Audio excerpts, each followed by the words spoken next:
Hi friends, నేను మీ Saroja.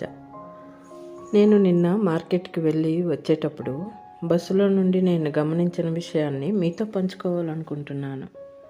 Office నుండి ఇంటికి చేరే ప్రయత్నంలో ఆత్రుతతో అడ్డదిడ్డంగా వాహనాలు నడిపి మహా అయితే 10 లేదా 15 నిమిషాలు ముందుగా ఇంటికి చేరుతారు.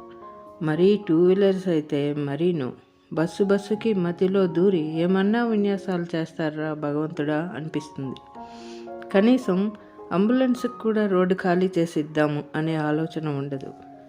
మీ అమ్మ, నాన్న, భార్య, పిల్లలు వాళ్ళ దగ్గరికేగా వెళ్ళేది. భూమి మీద ఉన్న ఇంటికి చేరే గాబరాలో పరమేశ్వరుడి ఇంటికి చేరిపోతారేమో జాగ్రత్త. మీరు లేకుండా మీ వాళ్ళు ఎలాగో అలాగా బతుకుతారు, కానీ మీరే వాళ్ళతో జీవించే క్షణాలు కోల్పోతారు. ఆలోచించండి ప్లీజ్.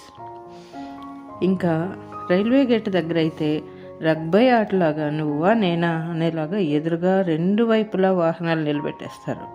అదేం సరదాను, లేకపోతే నేను ఒకరి వెనక నిలబడ్డం ఏంటి అనే ఈగోను. అసలు ట్రాఫిక్ కంట్రోల్ చేయాలంటే ఒక్కో వ్యక్తికి ఒక్కో పోలీసు ఉండాలేమో.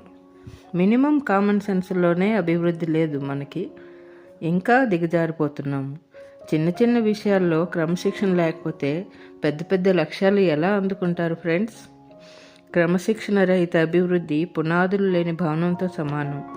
అభివృద్ధి పదంలో మనం మన దేశాన్ని ఏ స్థానంలో నిలబెట్టాం అనే దానికంటే క్రమశిక్షణలో మనం ఎక్కడ ఉన్నాం అని ఒక్కసారి ఆలోచించుకోండి.